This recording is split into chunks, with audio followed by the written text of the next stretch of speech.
Kita lanjutkan kajian fikih muamalat kita, masih menyangkut tentang jual beli. Jual beli kemarin terakhir kita membicarakan tentang khiyar. Khiyar artinya hak untuk membatalkan akad yang diberikan untuk si penjual atau si pembeli. Itu namanya khiyar. Khiyar bahasa Arab yang artinya pada dasarnya memilih. Artinya memilih untuk melangsungkan akad atau membatalkan. Itu namanya khiyar. Yang khiyar dalam jual beli terutama ada 3. Yang pertama namanya khiyar majlis. Qala Rasul berkata, al-bay'ani bil khiyar ma lam yaftariqa. Penjual dan pembeli tetap masih dalam hak khiyar selama mereka belum berpisah. Itu namanya khiyar majlis. Ya, khiyar majlis hak yang diberikan untuk si penjual atau si pembeli selama ia masih dalam majlis akad, selama masih dalam tempat dia terjadi akad sebelum berpisah. Misalkan terjadi akad di toko, selama si penjual tidak berpindah ke belakang keluar toko ataupun si pembeli belum keluar dari toko, artinya mereka masih di dalam toko yang sama, maka mereka saat itu walaupun setelah terjadi jual beli, udah saya jual, saya beli, udah ngasih uang semua, tapi mereka saat itu selama masih belum berpisah, syariat masih memberikan hak khiyar untuk membatalkan akad. Dan hak khiyar ini akan gugur kapan? Ketika mereka sudah berpisah badan, sudah pulang keluar di toko, ataupun yang kedua sudah memilih untuk melangsungkan akad, sudah menyelesaikan akad salah satu. Misalkan si pembeli ini sudah selesai akad, udahlah bagi saya sudah selesai, anggap selesai sudah. Artinya saya sudah menggugurkan hak khiyar. Nah, itu walaupun masih di majelis, walaupun masih di toko, kalau salah satu dari mereka sudah menggugurkan hak khiyarnya, maka sudah gugur. Nah, jadi walau dasarnya si pembeli dan di penjual diberikan hak khiyar selama masih di majelis akad. Kemudian yang kedua yang kita bicarakan yang terakhir kemarin adalah khiyarus syarat.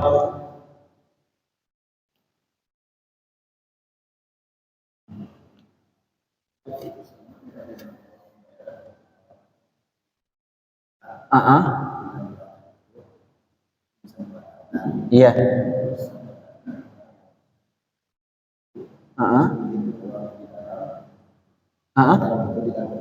Iya.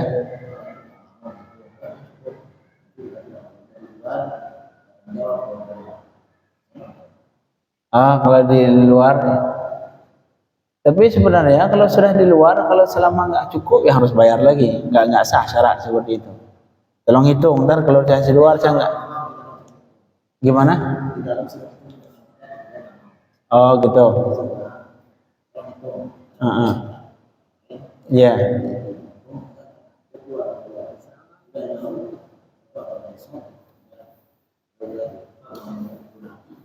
Oh salah dia itu, udah nggak usah bayar lagi. Yang kemarin kamu udah setuju. Iya, hampir sama. Tapi itu bukan transaksi ya, bukan transaksi jual beli. Ini yang terjadi sekarang untuk membatalkan akad jual beli. Nah, jadi si pembeli awalnya dia udah ngebayar udah semua, tapi belum pisah, masih di toko. Kemudian si pembeli berubah pikiran, udah nggak jadi Pak, saya beli, mohon maaf. Nah, boleh, harus marhaba.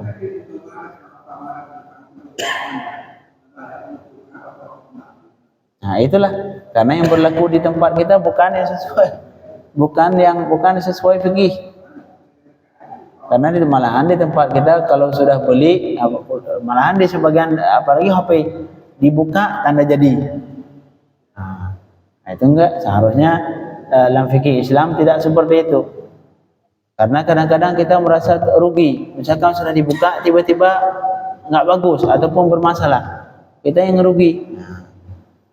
Yang seharusnya yang fikih Islam, walaupun dia sudah selesai bayar, sudah selesai semua, selama masih dalam majelis akad, tidak masih berhak untuk khiyar. Cuman Ustaz, kan di Alfamart tidak berlaku seperti ini. Minimal ya sudah, itu mungkin punya orang Chinese, mungkin punya orang kafir, biarin. Minimal kalau kita punya toko, jalankan yang ini.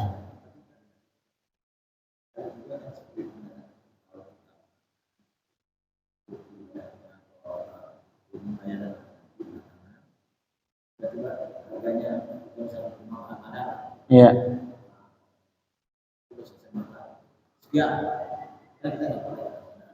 Ah,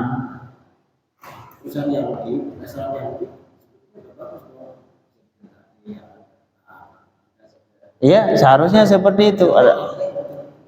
Ya, seharusnya ada hal yang orang luar Islam melakukan, kita seharusnya hal baik walaupun ya, yang walaupun dari siapapun, seharusnya itu bukan dari mereka, itu punya Islam, cuma mereka mengikuti syariat Islam dalam hal ini. Iya, itu jangan kita ngikut Yahudi, enggak, kita emang fikih Islam seperti itu.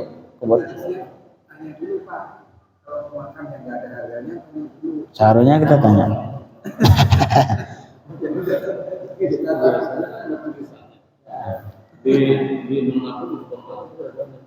Barang diangkat dan dibeli. Oh ya, itu seharusnya tidak boleh. Begitu Anda pegang itu sudah angkat.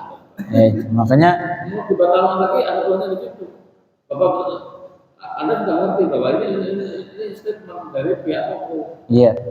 Makanya kalaupun itu misalkan toko orang kafir, misalkan toko Chinese menjalankan seperti itu, minimal kalau kita punya toko, kita tidak melakukan hal yang sama. Itu yang pertama. Yang kedua, khiyar syarat. Khiyar syarat adalah hak khiyar bagi orang yang mensyarat, baik penjual atau pembeli. Syarat. Kemudian syarat di sini kata ulama tidak boleh lebih 3 hari. Dan juga syarat ukuran berapa hari ukuran di sesuatu yang tidak rusak dalam jangka waktu itu. Yang misalkan kita syarat makanan yang sehari busuk, bubur ayam. Beli bubur ayam, Pak, ini saya beli bubur ayam, khiyar 3 hari. Ntar selesai 3 hari dikembalikan. Waduh, kasihan penjual, nggak boleh. Artinya seukuran yang tidak rusak itu benda yang dibeli. Nah, makanan terutama. Jadi semenjak kita order perintah, aku beli A namanya. Berarti ini sudah akad dong? Iya, itu akad. Udah akad. Jadi khiyar syarat artinya khiyar. Jadi bagi orang yang mensyarat, misalkan saya beli ke Pak Effendi, Pak, ini saya beli HP misalkan seharga 3 juta, tapi karena berhubung ini saya beli HP buat anak, syarat dulu ya, syarat 2 hari. Nanti saya bawa pulang dulu HP-nya, saya perlihatkan ke anak. Kalau anak saya setuju, nanti saya deal. Ataupun langsung bayar. Nanti kalau misalkan anak saya setuju, berarti kita akad dianggap sempurna. Kalau anak saya tidak setuju, besok saya kembalikan ya. Besok saya batalin akad. Nah, kalau si penjual, oh khair, bagus. Artinya seperti ini namanya berapa nih? Namanya khiyar syarat. Artinya bagi si pembeli selama masih dalam waktu yang disyaratkan, dia berhak untuk membatalkan akad. Ataupun sebaliknya si penjual, kata si penjual, ini saya jual HP ke kamu 3 juta, tapi syarat dulu 2 hari. Kenapa? Karena bisa jadi ntar harga saya kurang paham masalah harga HP. Saya ketipu. Ntar saya tanya dulu ke kakak saya di rumah, kalau sesuai harga berarti udah selesai. Tapi kalau tidak, nanti saya batalin akadnya, saya kembalikan uangmu, kamu kembalikan HP saya. Ini contoh khiyar bagi syarat bagi si penjual. Artinya syarat ini maksimal 3 hari. Tapi 3 hari juga di benda-benda yang tidak rusak. Jangan beli bubur ayam mau khiyar 2 hari. Ya, kasihan penjual. Kalau selesai 2 hari dikembalikan, ya maaf ya, nggak boleh. Terus mulainya start waktu khiyar itu kalau beli barang online kan biasanya 3 hari atau 4 hari baru nyampe. Iya. Gimana? Mulai khiyarnya dari mana? Saat akad, oke, kita bayar, terus 3 harian habis. Wallahu a'lam. Yang lahir ketika sampai barang, sampai barang. Tapi akadnya tadi waktu beli itu kan. Iya. Walaupun ya, cuma subhanallah, sekarang banyak masalah yang baru, yang butuh ijtihad, butuh mujtahid baru sekarang. Subhanallah. Biasanya di pon itu ditulis barang yang sudah dibeli nggak boleh dikembalikan lagi. Nah itu seharusnya tidak boleh. Seharusnya yang dalam Islam itu semua tidak diberlakukan. Kenapa? Supaya tidak terjadi penipuan. Karena pernah suatu ketika salah satu sahabat Rasulullah beli barang, seharusnya barang 10.000, dia beli kena tipu 50.000. Misalkan contohnya, cuman nggak tahu harga. Artinya dia tertipu dengan harga karena dia belum paham, bisa jadi dia masih kurang paham tentang barang itu. Akhirnya dia ngelapor ke Rasulullah, ya Rasul, saya ini kemarin beli ini ketipu ya Rasul. Kata Rasul, ya subhanallah, besok kalau kamu beli kasih syarat sehari 2 hari supaya nanti kamu ambil itu barang, tanyakin ke pakarnya, kalau kata dia bagus sesuai harga, sudah kamu selesaikan. Tapi kalau misalkan kamu kata dia ini tidak sesuai harga, kamu tertipu, datengin lagi, batalin akadnya. Nah, ini tujuan dari khiyar syarat. Seharusnya tidak boleh, sudah diambil nggak berlaku khiyar. Oh jangan. Kalau kita nggak setuju, udah nggak usah beli, nyari toko lain. Tapi yang seharusnya dalam fikih Islam, dalam agama Islam, ini semua tujuan apa? Supaya tidak terjadi permusuhan, supaya akur satu Islam saling mencintai sama yang lain, supaya tidak saling tipu sini tipu sana. Itu tujuan. Jadi yang kedua namanya khiyar syarat. Khiyar syarat artinya khiyar yang dibolehkan ketika bagi yang mensyaratkan. Yang mensyarat di sini boleh si penjual, boleh dari pihak si pembeli. Nah, ini sangat berfungsi kapan? Sangat dibutuhkan khiyar syarat ini ketika kita membeli barang yang kita kurang paham tentang harga ataupun merek barang itu. Nah, pakai syarat ini. Nah, syarat sehari 2 hari. Nanti kita tanyakan ke pakar, kalau dia setuju ya khair. Ataupun misalkan kita beli untuk orang lain, kita beli untuk anak, kita beli untuk adik, kakak, yang kita nggak tahu ini bakal dia suka atau tidak. Kita beli baju misalkan, saya beli baju, kita nggak tahu adik kita suka atau tidak. Ntar kita bawa pulang, syarat dulu penjual, Pak ini syarat dulu ya 2 hari 3 hari. Kalau nanti anak saya suka baju ini, sudah selesai. Kalau saya nggak datang berarti anggap selesai. Tapi nanti kalau misalkan anak saya kurang suka warnanya ini, berarti nanti saya kembalikan ya. Kalau kata penjual ya khair. Nah, sudah. Berarti selama saat itu berlaku khiyar syarat. Cuma syarat tadi untuk berapa hari? Nah, ini perlu diperhatikan. Syarat tadi di khiyar syarat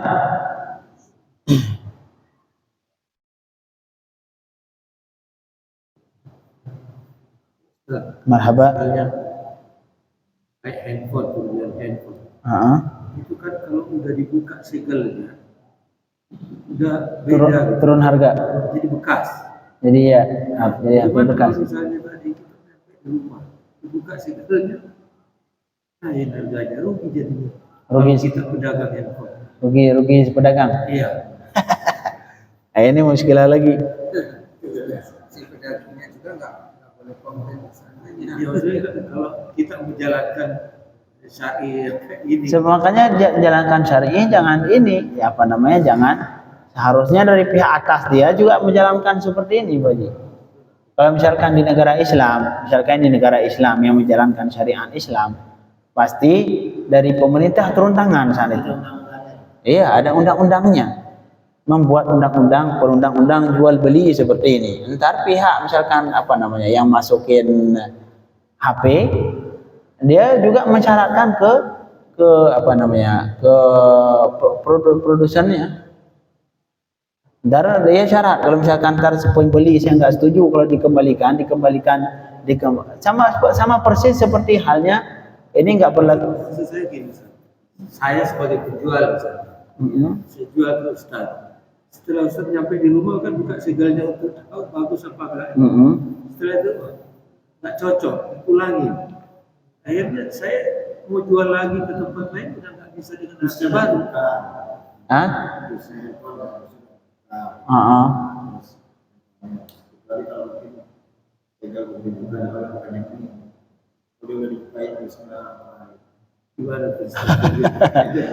Jadi dia syarat sebagai penjual. Syarat lagi ke atasnya apa? Privat lagi. Subhanallah. Wallahu alam solusinya bagaimana. Soalnya handphone kalau dibuka turun harga. Ini jadi belum juga. Jadi permasalahan. Jadi mungkin gini Ustaz, jadi khusus barang-barang tertentu misalnya tanah itu kan nggak ada rusaknya gitu. Iya. Nah, mungkin bisa. Atau bisa jadi nggak usah khiyar. Misalkan si pembeli ntar saya khiyar, oh saya nggak mau khiyar. Boleh? Nah, justru itu jadi hak khiyar ini untuk barang-barang tertentu gitu.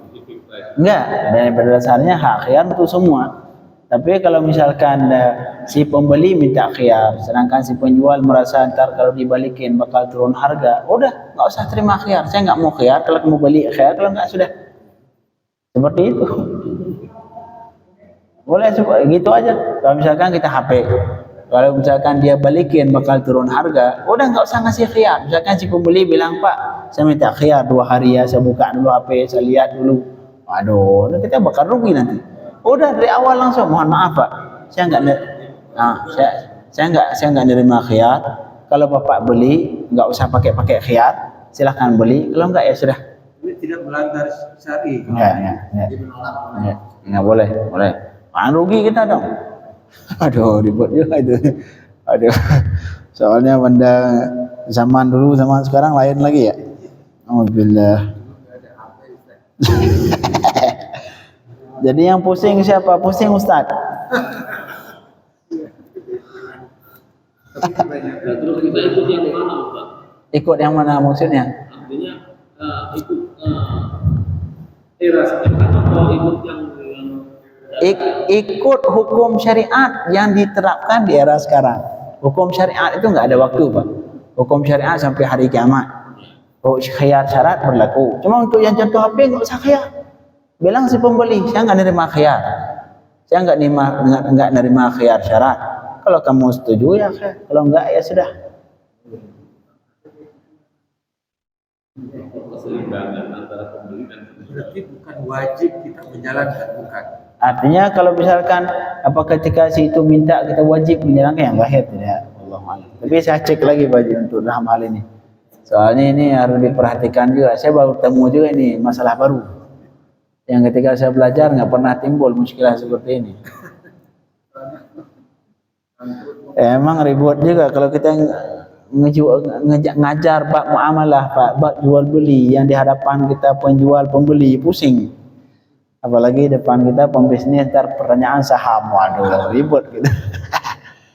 Allah ya Pak. Tapi insya Allah saya carikan apakah ini khiyar syarat ini wajib dijalankan atau tidak. Tapi yang zahir tidak. Yang zahir khiyar syarat adalah khiyar jika disyaratkan. Jika khiyar syarat terjadi ketika salah satu mensyaratkan.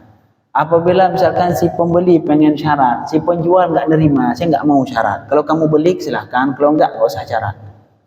Yang zahir boleh seperti itu. Tapi nanti saya cek lagi apakah boleh. Tapi yang zahir boleh, tidak mungkin syariat terlalu membebankan kan yang penjual. Aduh, ntar rugi dia. Wallahualam. Kita cek lagi nanti Pak, insyaallah. La ilaha illallah. Yang terakhir namanya khiyar aib. Nah, ini khiyar aib yang kemarin ditanyakan. Kita beli barang, kita bawa pulang, tiba-tiba macet. Ini barang nggak sesuai dengan yang tertulis. Khiyar aib. Yang terakhir ini khiyar aib. Cuman aib apa yang bisa dipulangin? Aib ntar cacat dikit, ada goresan kecil di pojok, kita pulangin. Nah, jadi cacat yang boleh kita kembalikan, yang boleh untuk dibatalkan akad. Yang pertama al-aib yang kadim. Syarat pertama cacatnya yang kadim, cacat yang lama. Bukan kita beli kita hancurin pulangin. Enggak, itu cacat baru. Cacat yang berlaku adalah cacat yang kadim, cacat yang lama.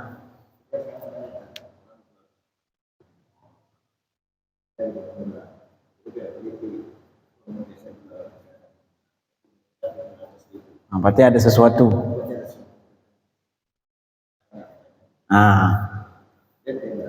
Jadi syarat yang pertama syaratnya aibnya harus aib yang lama, cacat yang lama.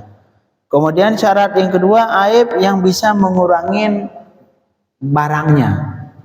Contoh misalkan dasarnya 1 kilo jadi 3/4 kurang, ngurangi. Ataupun ngurangin harga, jadi cacat yang bisa mengurangi harga. Penjualnya terbuka. Marhaba. Penjualnya terbuka. Tapi ini cacat juga, syaratnya cacat yang tidak disebutkan ketika akad. Tapi kalau kata si penjual, ini saya jual HP, ada cacat ini. Dia setuju nggak? Jangan balikin. Ini cacat, artinya cacat yang tidak dikasih tahu ketika menjual. Ya. Kita juga jangan nanti ngembaliin. Oh ini cacat, kan udah saya kasih tahu kemarin. Jangan, nggak berlaku itu. Jadi cacat artinya cacat yang lama yang tidak diketahui cacatnya yang mengurangi barang ataupun minimal ngurangin harga. Mana kalau barang bekas? Heeh. Kalau barang bekas misalnya kita jual mobil, makanya pas nyampe dia rusak. Kalau rusak kembalikan. Sebelumnya kan kita nggak apa-apa. Gimana? Kan kita nggak selama aib tidak kita ketahui ketika beli, boleh kembalikan. Misalkan kita beli, dia nggak ngasih tahu, kecuali dia pas beli ngasih tahu, ini Pak mobil ini kadang-kadang mati-mati tengah jalan. Enggak, maksudnya kan namanya bekas kan. Waktu di saya masih bagus, pasti dia betul sampai rusak. Oh, itu bukan aib, itu aib baru. Ini aib itu kerusakan yang baru. Di awal pas sama kita itu lancar, masya Allah. Giliran dia mati ya mati, emang rusak yang baru itu. Ini enggak, arti rusak di sini rusak yang lama, rusak yang memang sudah terjadi sebelum akad jual beli. Contoh misalkan kita beli bukunya ada robekan di tengah ataupun kebalik-balik halaman dari 350, loncat. Itu silakan kembalikan. Tapi kalau yang motor, kita beli motor pas kita di di tray di awalnya bagus. Baru sehari 2 hari kita pakai sudah macet, ya macet baru. Kecuali emang ketahuan ada cacat yang lama yang disembunyikan.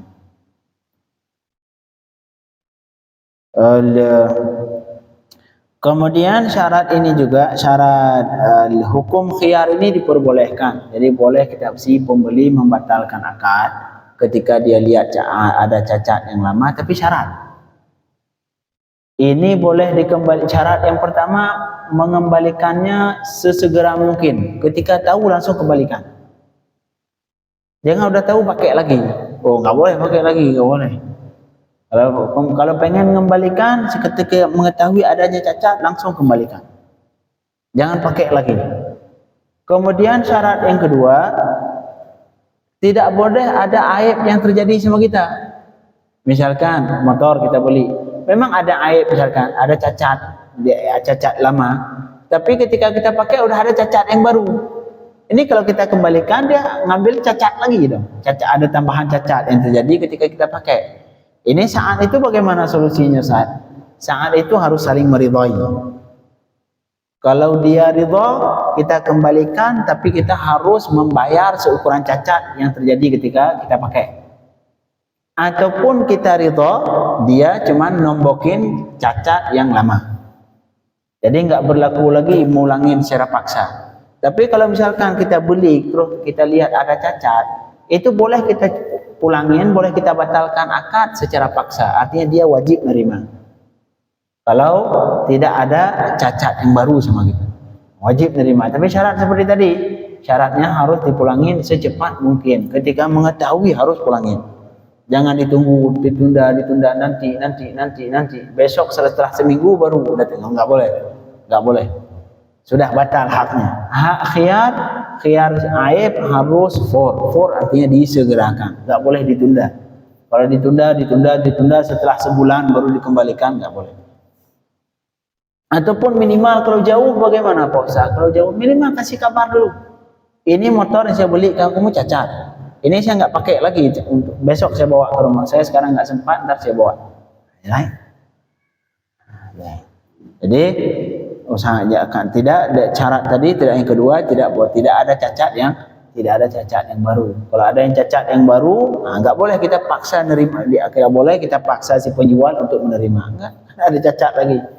Nah, solusinya saat itu boleh si penjual kita kembalikan, tapi kita harus nembokin cacat yang baru, ataupun tetap kita ambil, tapi si penjual harus nembokin cacat yang lama. Nah, inilah 3 khiyar yang berlaku dalam Islam dalam akad jual beli. Dalam akad jual beli. Ini walaupun misalkan ini sekarang dunia kita sudah enggak berlaku ini semua, mungkin dari kita juga yang duduk di sini baru sekarang mendengar khiyar. Istilah khiyar syarat, khiyar aib, khiyar ini baru mendengar. Ini istilah yang memang benar-benar baru mendengar. Ini minimal kalaupun di dunia kita sudah enggak menjalankan ini, minimal kalau kita jual beli berusaha untuk menjalankan. Kalau kita penjual ataupun kalau kita pembeli, kalau ada pembeli entar komplain ini ada cacat, sudah. Ini tujuan semua apa? Supaya si penjual dan si pembeli tidak saling bermusuhan. Semua syariat Islam dari awal, terutama bab muamalah, dari jual beli sampai warisan, semua itu diatur sedemikian rupa, syaratnya sangat ketat, sangat detail semua. Tujuan satu doang, biar tidak terjadi permusuhan. Sekarang berapa banyak itu ya Allah.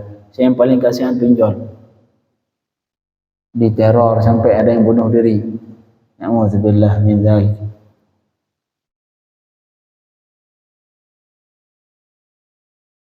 Ya Rabb. Ada nggak masih yang negara Islam yang menjalankan? Sulit. Mungkin kalau saya lihat sekarang mungkin negara-negara Islam yang memang ketat Islamnya masih menjalankan, Yaman, kayak Somalia, satu lagi Mauritania negara Afrika, itu mereka masih kental Islam. Marhaba. Enggak, maksudnya kalau beli HP, maksudnya di sana boleh sudah buka, sudah pulang 2 hari boleh pulang. Tapi pernah ada syarat-syarat itu, pernah. Ada syarat-syarat. Ini saya syarat dulu ya. Artinya mereka hal-hal seperti ini tidak tabu. Jadi penjual di sana itu malahan dulu dikisahkan di Tarim itu tempat saya belajar. Itu yang penjual di kaki 5 itu mereka hafal minhaj. Semua minhaj itu salah satu kitab fikih tertinggi di mazhab Syafi'i. Penjual itu lagi jual, mereka belajar. Oh, qala fulan lagi jualan.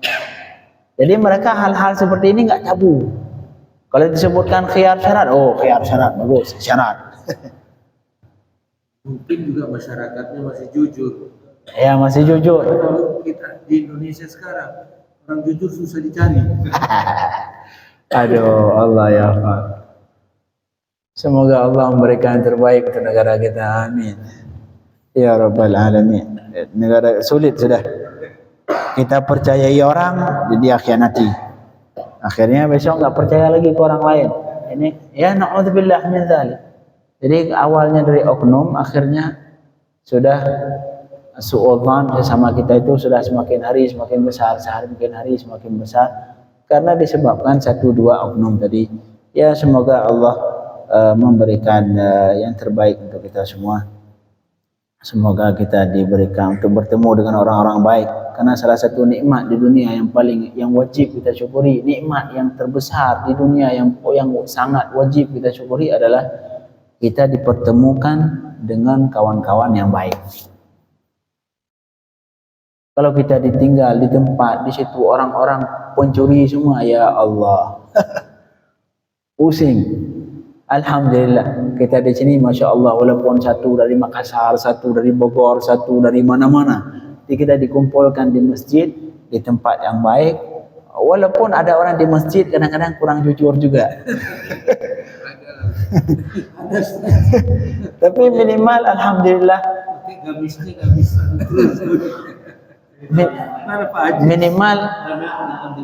minimal sudah kita masih alhamdulillah dipertemukan dengan orang-orang yang baik. Kita berharap kepada Allah sebagaimana Allah memperbaiki zahir kita, juga Allah memperbaiki batin kita, hati kita jaga semua Allah. Jujur, semoga kita orang-orang yang kita ketemu semua orang-orang jujur. Amin ya rabbal alamin. Wassallallahu ala sayyidina Muhammadin wa alihi wa sahbihi wasallam. Alhamdulillahirabbil alamin.